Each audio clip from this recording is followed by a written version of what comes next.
Hi all, ಎಲ್ಲರಿಗೂ ನಮಸ್ಕಾರ. Diya Bhavana YouTube ಚಾನಲ್ಗೆ ತಮ್ಮೆಲ್ಲರಿಗೂ ಸ್ವಾಗತ. ಇವತ್ತು ನಾನು 10 ನಿಮಿಷದಲ್ಲಿ ಸಿಂಪಲ್ಲಾಗಿ ಚಿಕನ್ ಗ್ರೇವಿನ ಹೇಗೆ ಮಾಡ್ಕೊಳ್ಳೋದು ತೋರಿಸ್ತಾ ಇದ್ದೀನಿ. ಹೆಚ್ಚಿಗೆ ಸಾಮಗ್ರಿನೂ ಬೇಡ, ಹಾಗೆ ತೆಂಗಿನಕಾಯಿ ತುರಿನೂ ಬೇಡ. ಬ್ಯಾಚಲರ್ಸ್ ಕೂಡ ಈಸಿಯಾಗಿ ಮಾಡ್ಕೊಳ್ಬೋದು. ಇದಕ್ಕೆ ಬೇಕಾಗಿರುವಂತಹದ್ದು 1 ಟೊಮೆಟೊ, ಹಾಗೆ 2 ಇಂಚಷ್ಟು ಶುಂಠಿ, 2 ಈರುಳ್ಳಿ, 4 ಗೆಡ್ಡೆ ಬೆಳ್ಳುಳ್ಳಿನ ತಗೊಂಡಿದ್ದೀನಿ. ಮೊದಲಿಗೆ ಟೊಮೊಟೊ ಈರುಳ್ಳಿನ ಸಣ್ಣದಾಗಿ ಕಟ್ ಮಾಡಿ ಎತ್ತಿಟ್ಕೊಳ್ಳಿ. ಇದು ರುಬ್ಕೊಳ್ಳೋದಕ್ಕೆ ಬೇಕು. ಹಾಗೆ 2 ಇಂಚು ಶುಂಠಿನ ಕೂಡ ಕಟ್ ಮಾಡಿ ಎತ್ತಿಟ್ಕೊಂಡಿದ್ದೀನಿ. ಇನ್ನೊಂದು ಗೆಡ್ಡೆ ಈರುಳ್ಳಿನ ಸ್ಲೈಸ್ ಮಾಡಿ ಒಗ್ಗರಣೆಗೆ ತೆಗೆದಿಟ್ಕೊಳ್ಬೇಕು. ಕೇವಲ 10 ನಿಮಿಷದಲ್ಲಿ ಕ್ವಿಕ್ಕಾಗಿ ಮುಗ್ದೋಗುತ್ತೆ. ಮಧ್ಯಾಹ್ನ ಲಂಚಿಗೆ ಅಥವಾ ನೈಟ್ ಡಿನ್ನರ್ಗೆ ಕ್ವಿಕ್ಕಾಗಿ ಕೂಡ ಮಾಡ್ಕೋಬೋದು. ಒಮ್ಮೆ ಟೇಸ್ಟ್ ಮಾಡಿ ನೋಡಿ. ಸೊ ರುಬ್ಬಿಟ್ಕೊಂಡಿರೋ ಅಂತಹ ಎಲ್ಲ ಪದಾರ್ಥಗಳನ್ನು ಕೂಡ ನಾನಿಲ್ಲಿ ಮಿಕ್ಸಿ ಜಾರ್ನಲ್ಲಿ ಸೇರಿಸ್ಕೊಳ್ತಾ ಇದ್ದೀನಿ. ಬೆಳ್ಳುಳ್ಳಿನ ಸ್ವಲ್ಪ ಕ್ವಾಂಟಿಟಿ ಜಾಸ್ತಿನೇ ತಗೊಳ್ಳಿ. ಎಲ್ಲನೂ ಸೇರಿಸ್ಕೊಂಡಿದ್ದ ನಂತರ ಸ್ವಲ್ಪ ಕೊತ್ತಂಬರಿ ಸೊಪ್ಪನ್ನ ಕೂಡ ತಗೋಬೇಕು. ಹಾಗೆ ಸ್ವಲ್ಪ ಮೆಣಸು, 2 ಇಂಚಷ್ಟು ಚಕ್ಕೆ, 1 ಏಲಕ್ಕಿ, 6 ಲವಂಗ, ಸ್ವಲ್ಪ ಜೀರಿಗೆ, ಹಾಗೆ 4 ಹಸಿಮೆಣಸಿನ್ಕಾಯಿನ ತೊಗೊಂಡಿದ್ದೀನಿ. ಇದನ್ನು ನುಣ್ಣಗೆ ಪೇಸ್ಟ್ ಆಗೋಗಿ ರುಬ್ಕೊಂಬರೋಣ. ಮಸಾಲ ಕೂಡ ಸಿದ್ಧ ಆಗಿದೆ.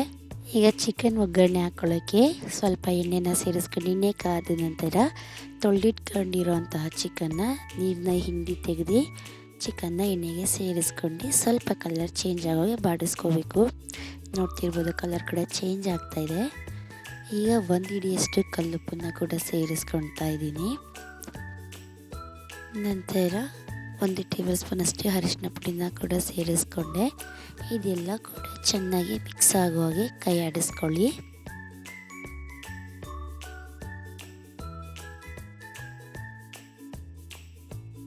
ಚಿಕನ್ನು ಇದರಲ್ಲಿ ಎಷ್ಟು ಚೆನ್ನಾಗಿ ಹಿಡ್ಕೊಳ್ಳುತ್ತೋ ಅಷ್ಟೇ ಟೇಸ್ಟ್ ಚೆನ್ನಾಗಿರುತ್ತೆ.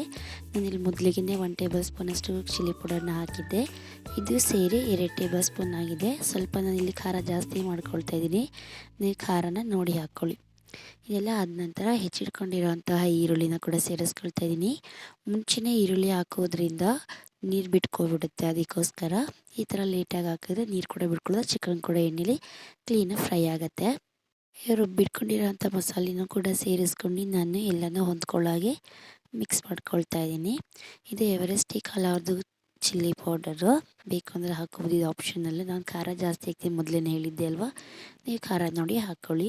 ಇದನ್ನು ಕೂಡ ಮಿಕ್ಸ್ ಮಾಡ್ಕೊಂಡು ಸ್ವಲ್ಪ ಹೊತ್ತು ಕುದಿಲಿಕ್ಕೆ ಬಿಟ್ಕೊಳ್ಳೋಣ. ಎಣ್ಣೆ ಬಿಡೋ ತನಕ ಕುದ್ಕೊಳ್ಳಿ.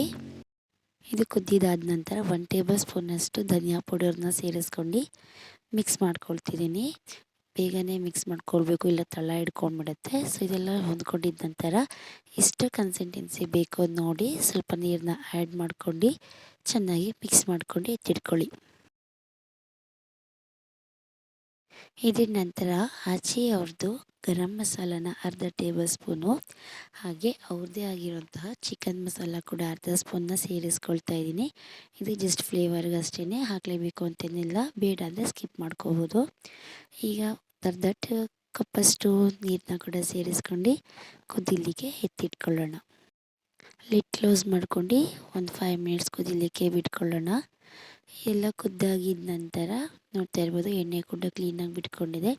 ಸ್ವಲ್ಪ ಕಚ್ ಮಾಡಿ ಇಟ್ಕೊಂಡಿದ್ದ ಕೊತ್ತಂಬರಿ ಸೊಪ್ಪನ್ನು ಕೂಡ ಸೇರಿಸ್ಕೊಂಡು ಮಿಕ್ಸ್ ಮಾಡ್ಕೊಳ್ಳಿ. ಇದು ಇಡ್ಲಿ, ದೋಸೆ, ರೈಸು ಎಲ್ಲದಕ್ಕೂ ಪರ್ಫೆಕ್ಟಾಗಿ ಮ್ಯಾಚ್ ಆಗುತ್ತೆ. ಒಂದ್ಸಲ ಟ್ರೈ ಮಾಡಿ ನೋಡಿ. ತುಂಬಾ ಸಿಂಪಲಾಗಿ ಬೇಗ ಕೂಡ ಆಗುತ್ತೆ. ಗೀ ರೈಸ್ ಜೊತೆ ಸೈಡ್ಸ್ ಆಗಿರ್ಬೋದು, ಚಪಾತಿಗೆ ಎಲ್ಲದಕ್ಕೂ ಸೂಪರ್ ಕಾಂಬಿನೇಷನ್. ನೋಡ್ತಾ ಇರ್ಬೋದು, ಫೈನಲಿ ನಮ್ಮ ಚಿಕನ್ ರೆಡಿ ಆಯಿತು. ಯಾರಿಗೆಲ್ಲ ಈ ವಿಡಿಯೋ ಇಷ್ಟ ಆಯಿತು ದಯವಿಟ್ಟು ಲೈಕ್ ಮಾಡಿ, ಶೇರ್ ಮಾಡಿ, ಕಾಮೆಂಟ್ ಮಾಡಿ. ಹೆಚ್ಚಿನ ವಿಡಿಯೋಗೆ ನಮ್ಮ ಚಾನಲ್ನ ಸಬ್ಸ್ಕ್ರೈಬ್ ಮಾಡ್ಕೊಳ್ಳಿ. Thank you for watching. ಮತ್ತೆ ಸಿಗುವ.